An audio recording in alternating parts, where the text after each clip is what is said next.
Madame, Monsieur, bonsoir et bienvenue. La Côte d'Ivoire célébrera la Tabaski ce samedi 9 juillet. Et vous l'avez certainement constaté, plusieurs domiciles se sont transformés depuis quelques jours en lieu de vente de bétail.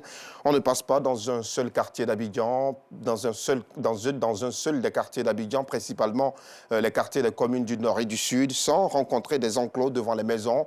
Mais d'où vient cette idée? Combien rapporte ce business? Qu'en pensent les Ivoiriens? Les réponses dans la grande édition de ce soir. Et comme nous parlons de la Tabaski, les prix des moutons flambent depuis quelques jours à l'approche de cette fête.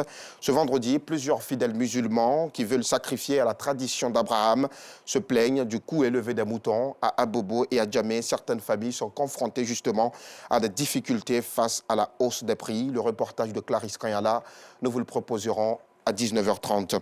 Entre les odeurs fétides et l'étendue de boue que l'on rencontre au marché de bétail d'Adjamé Garage, se trouvent des clients plutôt préoccupés par l'achat de leurs bêtes.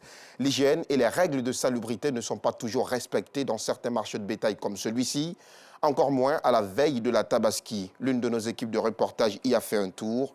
Le constat à 19h30. La Tabaski, ce n'est pas seulement le mouton, ce n'est pas seulement la bouffe, c'est aussi et surtout un rite religieux. Le matin, appelé la prière de l'Aïd el-Kébir, entendez la prière de la grande fête, une prière à n'absolument pas manquer au regard de toute la portée religieuse. Mais cette prière est aussi le symbole que le fidèle musulman doit connaître. Ce soir, nous expliquerons en détail les rites de cette prière. L'imam Aboudraman Kamara de la mosquée Bilal de Grand Bassam a bien voulu nous offrir les secrets de ces actes. Et quoi de mieux que passer la Tabaski en famille, entouré des siens? Plusieurs Ivoiriens ont investi les gares routières ce matin, direction les villes de l'intérieur du pays, avec une prédominance au nord et au centre. Des voyageurs bloqués durant des heures aux différentes gares d'Abobo et d'Adjamé. Les compagnies de transport peinent à faire face à cet afflux de voyageurs. Face à la situation, certains ont eu l'idée, quoique ingénieuse, d'organiser des convois. Nous vous montrerons cela à partir de 19h30. Et comme nous parlons aussi de la Tabaski, intéressons-nous au business des confectionneurs de chapeaux et de chouchous. Ils sont majoritairement installés dans certains marchés de la commune d'Adjamé, notamment au marché Petit Lomé. Regardons ensemble ce reportage d'Afficiata Karamoko. Adjamé, marché Petit Lomé, c'est dans ce magasin que Sanata Kone, âgée de 16 ans, confectionne des chapeaux, un talent qu'elle acquiert auprès de sa sœur aînée. Pendant cette période de fête de la Tabaski, ces chapeaux se vendent comme de petits pains.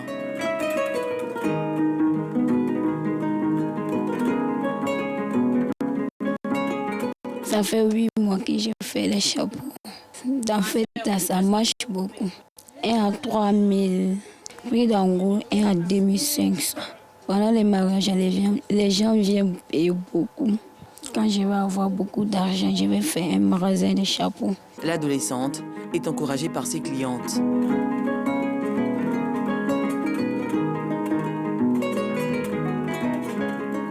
Je suis venue acheter les chapeaux. C'est moins cher, ça m'arrange, je m'allais vendre. J'ai gagné un peu d'argent pour pouvoir payer les habits des enfants. Le travail qu'il est en train de faire, c'est bon. Même demain, s'il n'est pas là, il peut sortir pour aller faire ça ailleurs. C'est très très bon, il encourage. Toujours dans le marché Petit Lomé, Khadija Traoré, comme la petite Sanata, confectionne elle aussi des chapeaux depuis 2019. Une activité qui lui permet de subvenir aux besoins de sa famille.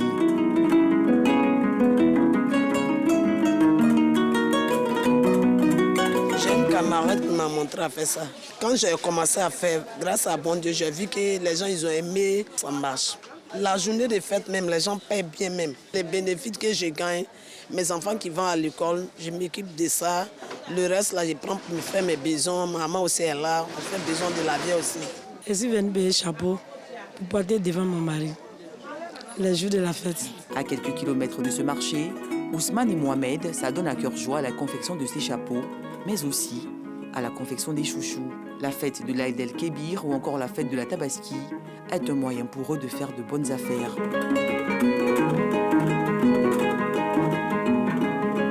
J'avais 10 ans. On fait chapeau là, avec les chouchous. Je vends en gros, je vends en détail. Les autres là, un c'est 100 francs, un à 200. Je donne prix d'en gros encore 3 à 500, 3 à 250. Les gros là, c'est 3 à 1000 francs. C'est avec l'argent je prends les dépenses à ma famille. Dans les différents marchés de la commune d'Adjamé, à l'approche des fêtes religieuses musulmanes, de nombreux commerçants confectionnent ces chapeaux pour subvenir aux différentes charges de la famille.